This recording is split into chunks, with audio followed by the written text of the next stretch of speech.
Up next, we've got James Creedon, who's joined us on set. James, are you ready? I am indeed, Shona. You're looking at the coverage of the historic meeting between Pope Francis and the Russian Patriarch. That's right. A lot of coverage of that across media and social media.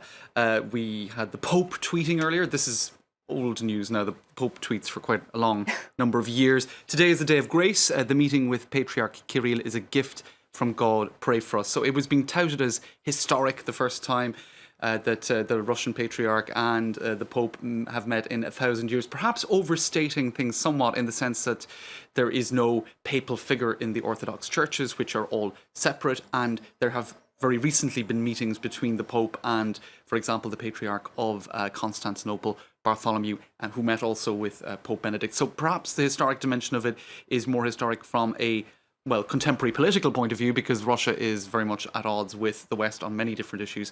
And this is a chance, I think, for these two spiritual and religious leaders to show leadership, in particular because there are Catholic Christians and Orthodox Christians suffering, for example, in the Middle East and all sorts of other places like that. So there are certainly points of intersection, common points of interest, such as the good of humanity, one would hope.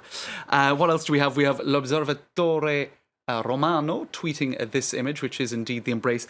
I can tell you at this point that there were 3 kisses on the cheek, a round of handshakes for the cameras, and then they sat and gestured and nodded for a little while. Let's hope that more happened behind closed doors when they were to have 2-hour conversation. I imagine it went beyond 2 hours of nodding. One hopes they had more to say than on front of the cameras. And here's the vine, just in case you missed. 1, 2, 3. There they now, are. I suspect that was all discussed down to the finest I'm sure detail. because they look like they really know what they're doing. I'm sure the usually T's it's kind were of crossed. a little bit of a.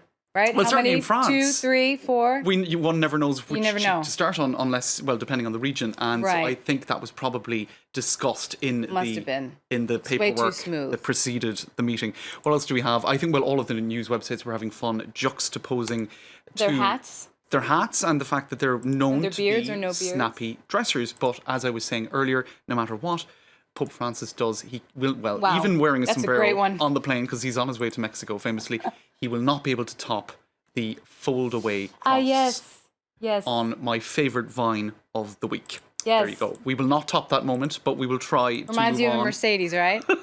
A Mercedes-Benz. A Mercedes-Benz. I think he's a less materialistic man than most people. Well, it's to make sure it doesn't get caught in the door when he gets in the car. It's a practical detail. Yeah, absolutely. You don't want the cross going through the roof of the what if it ceiling broke? of the car. You know? But this is it. You'd have to replace it, and that would be a cost. That would be embarrassing. Then there would be a vine about it breaking. Will we talk about another man who is known for a certain degree of bling, but in a totally different way? That is Donald Trump. Now, we're going to be seeing other images juxtaposed, in particular, those two men. Why? Because Pope Francis is on his way to Mexico. He is going to be visiting a prison. He has been speaking about immigrants. And Donald Trump doesn't like that and thinks that the Mexican government forced the Pope to support immigrants. And we're going to be seeing lots of TV news straps as well, such as Trump versus Pope, even though the two, as far as I'm aware, are not meeting. But let's perhaps stick to the patriarchal. That could be a historic meeting as well, though. For altogether other reasons, I'm sure. Let's move on now to the cabinet reshuffle that took place yesterday here in France. A lot of buzz on social media.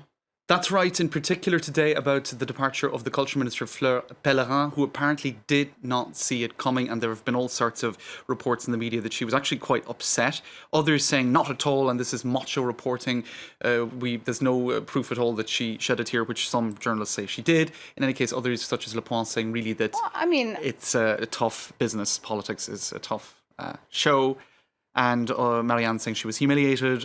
She did, on her own Twitter account, decide to update a culture minister to ... to be continued. In any case, certainly, politics is a difficult career. Yes, and I would be unhappy if I lost a ministry. That's right. And if you didn't know until 2 minutes before the phone call, or until the phone call. It's legitimate. It's true. All right, it's a human reaction. I agree. We are all human beings, Indeed. even government ministers. That's right. Thank you so much. James Creedon there with Media Watch.